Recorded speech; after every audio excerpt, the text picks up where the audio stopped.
Hello అండి. Welcome to virtual currency world. మనం ఇప్పటివరకు మార్కెట్‌లో 6 టైప్స్ ఆఫ్ గ్రీన్ క్యాండిల్స్ అవుతాయని, 6 టైప్స్ ఆఫ్ రెడ్ క్యాండిల్స్ అవుతాయని మాట్లాడుకున్నాం కదా! అవి సపోర్ట్ వద్ద, రెసిస్టెన్స్ వద్ద ఫార్మ్ అయినప్పుడు ఎంట్రీ నేను ఎలా తీసుకుంటాను అనేది నేను ప్రీవియస్ వీడియోలో చెప్పాను. ఆ సపోర్ట్ అండ్ రెసిస్టెన్స్‌ని ఎలా డ్రా చేయాలి అనేది ఈ వీడియో నుంచి మనం చూద్దాం. నేను ప్రతిరోజు సీరీస్ వైస్‌గా ఒక 5 డేస్ నిఫ్టీ, బ్యాంక్ నిఫ్టీలో సపోర్ట్ అండ్ రెసిస్టెన్స్‌ని ఎలా డ్రా చేయాలనో ఎవ్రీ డే ఒక వీడియో చేసి పెడతానండి. ఆ లెవెల్స్‌ని మీరు ట్రేడ్ చేసే టైంలో ఒకసారి అబ్జర్వ్ చేయండి. ఆ లెవెల్స్ వద్ద మార్కెట్ ఎలా రియాక్ట్ అవుతుందో. సో, పదండి మనం సపోర్ట్ అండ్ రెసిస్టెన్స్ లెవెల్స్‌ని ఎలా డ్రా చేయాలనో మనం చూద్దాం. ఇక్కడ మనం నిఫ్టీ 50 3 మినిట్ టైమ్ ఫ్రేమ్‌లో సపోర్ట్ అండ్ రెసిస్టెన్స్‌ని డ్రా చేద్దాం. First support and resistance draw చేయాలంటే ఈరోజు మార్కెట్‌లో క్లోజింగ్ ప్రైస్ చూడండి 23,978 వద్ద క్లోజ్ అయింది. ఈ క్లోజింగ్ ప్రైస్‌కి ఎబోవ్ మనం ఒక 3 రెసిస్టెన్స్‌ని డ్రా చేద్దాం. ఈ క్లోజింగ్ ప్రైజెస్‌కి బిలో మనం ఒక 3 సపోర్ట్‌ని డ్రా చేద్దాం. సో, ఫస్ట్ మనం రెసిస్టెన్స్‌ని డ్రా చేద్దాం. 3 రెసిస్టెంట్లు మనకు సరిపోతాయి. మార్కెట్‌ని బాగా అబ్జర్వేషన్ చేస్తే నాకు ఈ క్లోజింగ్ ప్రైస్ నుంచి టాప్‌లో నాకు ఒక మంచి రెసిస్టెన్స్ కావాలి కదా! ఈ మంచి రెసిస్టెన్స్ కావాలి అంటే ఒకసారి ఈ చార్ట్‌ని ఒకసారి అబ్జర్వ్ చేయండి. మార్కెట్ లైక్ మాటి మాటికి ఈ ప్లేస్ నుంచి రివర్స్ అయితుంది. ఓకే. మాటి మాటికి మార్కెటు 1, 2, 3, 4 సో, మాటి మాటికి మార్కెట్ ఈ రేంజ్ నుంచి మార్కెట్ రివర్స్ అయితుంది కదా! ప్రీవియస్ చార్ట్‌లో మాటి మాటికి మార్కెట్ ఈ లెవెల్ నుంచి రివర్స్ అయింది కాబట్టి, మనం ఇక్కడ ఒక జోన్‌గా తీసుకొని దీన్ని ఒక రెసిస్టెన్స్‌గా తీసుకుందాం. ఈ లెవెల్‌లో రెసిస్టెన్స్ డ్రా చేయాలి అంటే నేను ఒక లైన్స్ 2 లైన్స్ తీసుకుంటున్నా. మాక్సిమం ఫస్ట్ లైన్ ఇక్కడ ప్లాట్ చేస్తా. And second line first line అన్నీ కలిసేలాగా డ్రా చేసా. సెకండ్ లైన్ కంప్లీట్‌గా కొంచెం దూరంలో డ్రా చేసా. సో, ఈ రేంజ్ నుంచి మార్కెట్ మాటి మాటికి అప్ సైడ్ ఇక్కడ మూవ్ అయింది కాబట్టి, ఇది మనకి రెసిస్టెన్స్ లాగా వర్క్ చేస్తది. ఓకే. సో, ఇక్కడ క్లోజ్ అయ్యి దీన్నే రీటెస్ట్ అయ్యి మళ్ళీ కింద పడింది కదా! సో, రేపు మార్కెట్ ఒకవేళ ఇక్కడ నుండి మార్కెట్ ఫాల్ అవ్వచ్చు. దీని పైన క్లోజ్ అయితే మార్కెట్ అప్ సైడ్‌కి మూవ్ అవ్వచ్చు. సో, ఒకవేళ దీని పైన క్లోజ్ అయితే మార్కెట్‌లో సెకండ్ రెసిస్టెన్స్ డ్రా చేసుకోవాలి కదా! సెకండ్ రెసిస్టెన్స్ ఏమవ్వచ్చు? సెకండ్ రెసిస్టెన్స్ మార్కెట్ మాటి మాటికి సమ్‌వేర్ అరౌండ్ ఈ ప్లేస్ నుంచి ఫాల్ అవుతుంది. సమ్‌వేర్ అరౌండ్ ఈ ప్లేస్ నుంచి మాటి మాటికి ఫాల్ అవుతుంది. సో, ఇక్కడ కూడా ఒక రెసిస్టెన్స్ ఉంది కదా! ఈ రెసిస్టెన్స్‌ని ఒక జోన్ టైప్‌గా ఒకటే లైన్ కాదు కదా! ఒక జోన్ లాగా తీసుకుందాం. ఒక జోన్ లాగా డ్రా చేసుకుందాం. నేను ఫస్ట్ లైన్‌ని టాప్‌లో ప్లాట్ చేశా. సెకండ్ లైన్‌ని అన్నిటికి మ్యాచ్ అయ్యేలాగా ఇక్కడ ప్లాట్ చేశా. సో, ఇది second resistance. Okay. And third resistance ఒకవేళ మార్కెట్ దీనిపైన కూడా క్లోజింగే వచ్చింది అనుకోండి. మనం 3 బ్యాకప్‌కి పెట్టుకోవాలి. మార్కెట్ ఒకవేళ గ్యాప్ అప్పే అయిందనుకోండి. మనకి అన్ని రెసిస్టెన్స్ పైన ఓపెన్ అయిందనుకోండి. తర్వాత మనం లైవ్ మార్కెట్‌లో డ్రా చేసుకోవడంలో ఇబ్బందవుతుంది. సో, ప్రెజెంట్ మనం బిఫోర్ మార్కెట్‌లోనే డ్రా చేసుకొని ఈ లైన్స్‌ని ఈ సపోర్ట్ అండ్ రెసిస్టెన్స్‌తో మనం నెక్స్ట్ డేలో ట్రేడ్ చేయొచ్చు. సో, ఒకవేళ మార్కెట్ ఈ లెవెల్ పైన క్లోజింగే వచ్చిందనుకోండి. ఒకవేళ మార్కెట్‌లో ఈ లెవెల్ పైన క్లోజింగ్ వచ్చిందనుకోండి రేపటి రోజు. నెక్స్ట్ రెసిస్టెన్స్ మార్కెట్‌కి ఏమవుద్ది? నెక్స్ట్ రెసిస్టెన్స్ మార్కెట్‌కి లైక్ మార్కెట్ ఈ ప్లేస్ నుంచి మాటి మాటికి ఈ ప్లేస్ నుంచి మాటి మాటికి మార్కెట్ రివర్స్ అయింది. కాబట్టి ఇదొక రెసిస్టెన్స్ మార్కెట్. దీని పైన క్లోజ్ అయిందనుకోండి. నెక్స్ట్ మార్కెట్ ఇక్కడి వరకే పోయే ఛాన్స్ ఉంది. ఇదొక రెసిస్టెన్స్. ఓకే. సో, దీన్ని కూడా మనం ఒక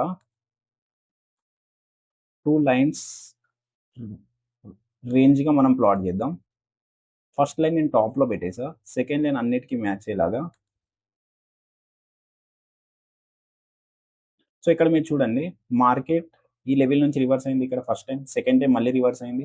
అండ్ థర్డ్ టైమ్ ఈ లెవెల్ నుంచి మళ్ళీ రివర్స్ అయింది. సో, డెఫినైట్‌లీ ఇదొక రెసిస్టెన్సే కదా! 3 టైమ్స్ రివర్స్ అయింది కాబట్టి. సో, మనం కంప్లీట్‌గా 3 రెసిస్టెన్సెస్ ఇక్కడ డ్రా చేసుకుందాం మార్కెట్‌లో. ఇప్పుడు సపోర్ట్‌లు చూద్దాం. 3 సపోర్ట్‌లు డ్రా చేసుకుందాం. నెక్స్ట్ డే ఈరోజు 29 కదా! రేపు మార్కెట్ ఓపెన్ అయినప్పుడు ఈ లెవెల్స్ వద్ద ఎలా రియాక్ట్ అవుతుంది అనేసి మీరు ట్రేడ్ చేసేటప్పుడు ఒకసారి అబ్జర్వ్ చేయండి. ఇక్కడ వీడియో లెంగ్తీ అవుతుందనేసి నేను ముందే డ్రా చేశానండి. ఒక్కసారి ఎలా డ్రా చేశాననేది మీకు ఎక్స్‌ప్లెయిన్ చేస్తాను. నేనిప్పుడు సపోర్ట్‌ని డ్రా చేయాలి కాబట్టి మార్కెట్ క్లోజింగ్ నుంచి డౌన్ సైడ్‌లో చూసుకుంటే నాకు 3, 4 టైమ్స్ ఇక్కడ మాటి మాటికి మార్కెట్ ఈ రేంజ్ నుంచి అప్ సైడ్ పోయింది. సో ఇక్కడ నేను యావరేజ్గా ఒక లైన్ని డ్రా చేసి అన్నిటికీ టచ్ అయ్యేలా ఒక లైన్ని డ్రా చేసి టాప్లో విక్స్ అన్నిటిని మ్యాచ్ చేస్తూ నేను ఒక సపోర్ట్ డ్రా చేసా. ఇక్కడ ఒక లెవెల్ మాటికి ప్లేస్ నుంచి రివర్స్ అవుతుంది కాబట్టి ఒకవేళ ఈ సపోర్ట్ని బ్రేక్ చేస్తే కానీ మార్కెట్ ఈ లెవెల్ వరకు వచ్చే ఛాన్స్ ఉంటుంది. మనకి నెక్స్ట్ లెవెల్లో ఆ సపోర్ట్ని బ్రేక్ చేస్తే నెక్స్ట్ లెవెల్లో నేను ఇక్కడ డ్రా చేశానండి. లైక్ మార్కెట్ ఈ ప్లేస్ నుంచి 2-3 టైమ్స్ అప్ సైడ్ వెళ్ళింది. లైక్ ఈ ప్లేస్ నుంచి కూడా ఇక్కడ ట్రై చేసింది. సో ఓవరాల్గా నేను ఇది ఒక సపోర్ట్గా డ్రా చేసా. ఇక్కడ కూడా ఒక రేంజ్లో ఒకవేళ ఈ సపోర్ట్ని కూడా మార్కెట్ బ్రేక్ చేసింది అనుకోండి, మార్కెట్లో నెక్స్ట్ సపోర్ట్ ఇది అవుతుంది. రేపు మార్కెట్లో మీరు ట్రేడ్ చేసేటప్పుడు ఈ లెవెల్స్లో మార్కెట్ ఎలా రియాక్ట్ అవుతుంది అనేసి ఒకసారి అబ్జర్వ్ చేయండి. నెక్స్ట్ మనం బ్యాంక్ నిఫ్టీలో సపోర్ట్ అండ్ రెసిస్టెన్స్ లెవెల్స్ని డ్రా చేసి చూద్దాం. ఇక్కడ బ్యాంక్ నిఫ్టీలో లెవెల్స్ చూసుకుంటే రెసిస్టెన్స్ లెవెల్ మనకున్న first resistance level closing price నుంచి మార్కెట్లో నేను ఇక్కడ ఒక రెసిస్టెన్స్ లైన్ని డ్రా చేశాను. ఎలా డ్రా చేశానంటే మార్కెట్లో చూడండి, ఇక్కడ ఈ ప్లేస్ నుంచి రివర్స్ అయింది మార్కెట్ ఫస్ట్ టైము, మళ్ళీ ఈ ప్లేస్ నుంచి కొంచెం ఆగి రివర్స్ అయింది. మళ్ళీ ఇక్కడ పైన కూడా చూడండి, మార్కెట్ ఇక్కడ కొంచెం అప్ సైడ్ పోవడానికి కొంచెం సేపు ఆగింది. ఇక్కడ కొద్దిసేపు మార్కెట్ అప్ సైడ్ పోవడానికి ఇక్కడ ఆగింది, ఆ తర్వాతకి లెవెల్ని బ్రేక్ చేసింది. సో ఇది ఒక మంచి రెసిస్టెన్స్ లెవెల్ అని మనం డ్రా చేసాం. అండ్ నెక్స్ట్ వన్ వచ్చేసి ఇంకొక రెసిస్టెన్స్, సెకండ్ రెసిస్టెన్స్ లెవెల్ వచ్చేసి మార్కెట్లో మాటికి ఈ ప్లేస్ నుంచి ఆల్మోస్ట్ రివర్స్ అవుతుంది కాబట్టి ఇక్కడ కూడా ఒక రెసిస్టెన్స్ లెవెల్ని మనం డ్రా చేసాం. అండ్ థర్డ్ రెసిస్టెన్స్ లెవెల్ వచ్చేసి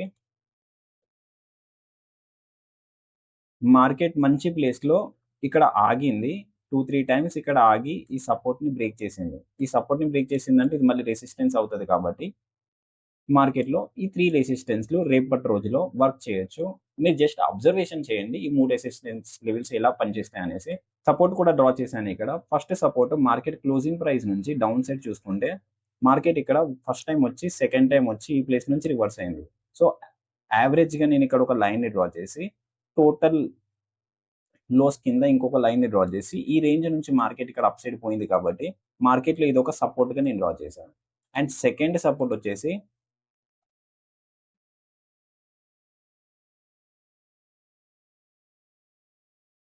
మార్కెట్ ఈ ప్లేస్ నుంచి రివర్స్ అయింది, మళ్ళీ ఈ ప్లేస్ నుంచి 2-3 టైమ్స్ మార్కెట్ రీటెస్ట్ చేసి డౌన్ సైడ్ ఫాల్ అయింది. అండ్ నెక్స్ట్ టైం కూడా దీనిపైన క్లోజ్ అయిన తర్వాత మార్కెట్ ఇక్కడ అప్ సైడ్ పోవడానికి ట్రై చేసింది కానీ మళ్ళీ బ్రేక్ డౌన్ అయింది. సో నేను ఇక్కడ మార్కెట్లో ఈ లెవెల్ అనేది మాటికి రియాక్ట్ అవుతుంది కాబట్టి సపోర్ట్ అండ్ రెసిస్టెన్స్గా నేను దీన్ని ఇంకొక సపోర్ట్గా తీసుకున్నా. ఒకవేళ మార్కెట్ ఈ లెవెల్కి కిందికి వచ్చింది అనుకోండి, మనకి నెక్స్ట్ సపోర్ట్ మార్కెట్లో ఈ లెవెల్ నుంచి market first time second time reverse అయింది కదా, దీని కింద క్లోజ్ అయిన తర్వాత కూడా ఈ లెవెల్ని రీటెస్ట్ అయ్యి కింద పడింది కదా. సో ఈ లెవెల్ అనేది మార్కెట్లో కొంచెం రియాక్షన్ లైక్ సపోర్ట్ అండ్ రెసిస్టెన్స్కి వర్క్ చేస్తుంది కాబట్టి నేను దీన్ని మరొక సపోర్ట్ లాగా నేను తీసుకున్నా. సో కంప్లీట్గా మనం బ్యాంక్ నిఫ్టీలో రేపటి రోజు ఈ 3 రెసిస్టెన్స్లతో ఈ 3 సపోర్ట్లతో మనం పని చేయొచ్చు. మీరు జస్ట్ అబ్జర్వేషన్ చేయండి ఈ లెవెల్స్ ఎలా వర్క్ అవుతాయి అనేసి. మనం నెక్స్ట్ డేలో కలుద్దాం.